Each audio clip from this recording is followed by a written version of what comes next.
Your breath smell like Similac. You're wet behind the ears. Be happy. If you're the real deal, your time will come. Now, I've been very, very impressed with both of them. I don't want to deny that. I mean, Dak is flat out balling. He's not turning the ball over. 18 touchdowns, just 2 interceptions on the year. A QBR about 83. He's been incredibly impressive. I'm looking at Ezekiel Elliott. He's got nearly 1,199 yards rushing, to be exact, about 4.9 yards per carry, okay? And nobody else is registering that amount of yards per carry when Ezekiel, when Ezekiel Elliott is running the football. So they deserve their respect. But look at Derek Carr, throw that football and look at the numbers that he's put up. Look at the fact that Zach Elliott has only thrown for 300 yards plus twice this season, 2 times in the last 3 weeks to be specific. Look at the fact that Matty Ice, and what he's been doing with that Atlanta Falcons offense, particularly that pass and attack. And, of course, Tom Brady. I mean, I've been trying to tell you, missing 4 games but still coming back and doing what he did. There's nothing to talk about here. Zach and Ezekiel Elliott, they are in the top 5. They deserve to be in the top 5 for league MVP, but not necessarily at 1 and 2. I think that's very accurate and appropriate. It is inappropriate. Dak Prescott is clearly the MVP at this moment. Now, look, Derek Carr has been fantastic. So is Matt Ryan. So is Matthew Stafford, if we're honest about it. Tom Brady has no business in this conversation. No. He has as many losses as the number 2 and 3 quarterbacks on the team combined, and the loss came from the 3rd stringer, not the 2nd stringer. Okay, his won-loss percentage is much worse, actually, than the 2nd-string quarterback on his same team. And having missed 4 games, which is at this point a third of the season, he better be so much better than everyone else, like Dak, for instance, that it's not even close. Otherwise, how do you make up that value? Oh, but wait a minute. Who's leading the league in QBR at this moment? Dak Prescott. So on a per-game basis, he is outplaying Tom Brady according to the most sophisticated metric we have. It's not perfect, but it's better than all the others. On a per-game basis, he's outplaying him, and he's played 4 more games. Now, Dak has 2 things going against him. 1, he's a rookie, and you hate on him because he's a rookie. You just did it earlier. Oh, he'll have plenty of time. These other guys have paid their dues. And 2, he's playing behind a great offensive line with a great running back. And because they're run-heavy, people say, well, that's the reason he's doing so well. And then cite things like how many times has he thrown for over 300 yards. It's because of the running back. What Dak is like Tom Brady is a young player, playing on an excellent team, not making mistakes, big on 3rd down, and clutch when you need him. The highest QBR, has played on every game. His team has the best record, and you're going to hold it against him because he has good teammates and because he's a rookie. But he's the MVP right now. First of all, Max Kellerman, you said Zach had the highest QBR. That's around 83, right? 84. Right? I think Brady's at 83 right now, and he's at 84. Yeah. Maybe he's 83, I think that, I mean, if the computer here is wrong, I apologize, but it says that Tom Brady, his QBR is at 89. I just want to point that out. Excuse me a second. Sabino! Sorry, nothing. I think it's 89. That's number 1. That's number 1. That's number 1. Tom Brady has missed 4 games, right? Correct. Did you say 4 games? Yes. 4 games, the Deflategate, the suspension. I mean, I might not remember that. Are you sure? Is it 4 games? I mean, it's 4, right? 1, 2, 3. Yeah. 4 games in a season missed, right? with 16 of them, in which what now for the Cowboys, 11 have been played? Could you just answer my question, yes or no, when I ask you a question instead of one of your soliloquies? Did he miss 4 games, yes or no? It's 4 games, right? He did, yes. But he has just the same amount of touchdown passes as Dak. 18 touchdowns. Just 1 interception, by the way. Higher QBR. And by the way, he don't have Ezekiel Elliott in the backfield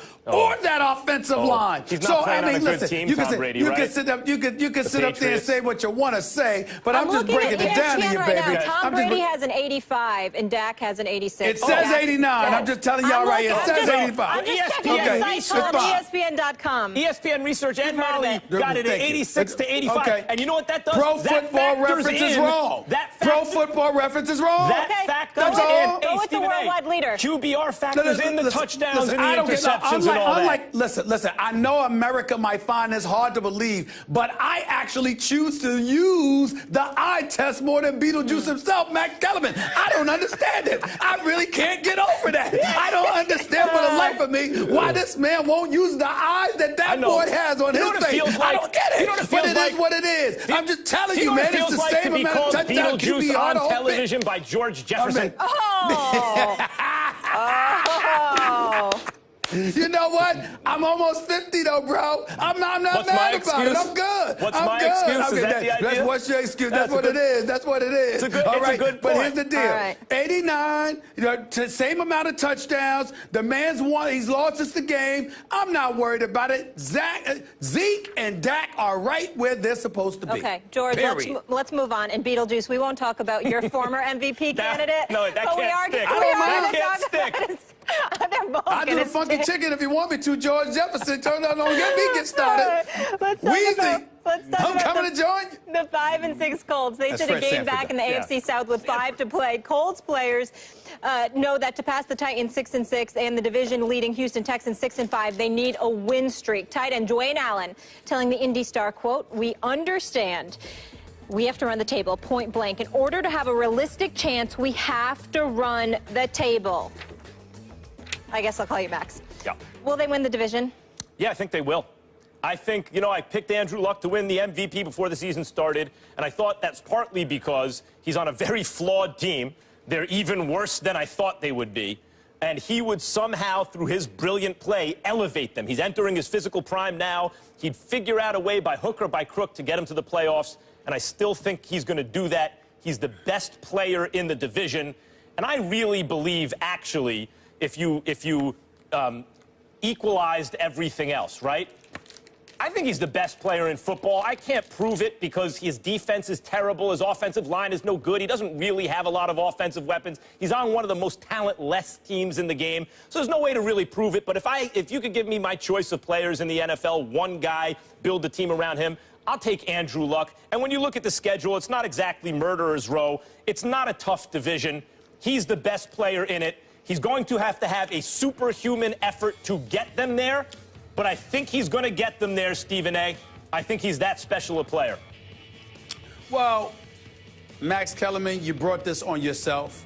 You deserve the misery associated with this when you picked Andrew Luck as your league MVP, because no one questioned the greatness of Andrew Luck. Even though he could be haphazard at times, we know it's because of the absence of protection, because Grigson still hasn't succeeded in giving him an offensive line in 5 years and all of this other stuff. We got that about Andrew Luck. The one person that was hard-headed about all of this was you, because you refused to look at the pieces around him and fully recognize what this man was working with or not working with. The Indianapolis Colts are not a very good team. Their defense is horrific. They're ranked 28th. They're ranked 30th in yards allowed. They're ranked 30th against the pass, 23rd against the run. Their offensive line is highly suspect. Their running game, even though Frank Gore is a rough rider, you know what? He's over 30. We understand there's but so much you could expect from him. So everything is on Andrew Luck and those receivers. I look at Andrew Luck, and I don't see the Colts winning the AFC South.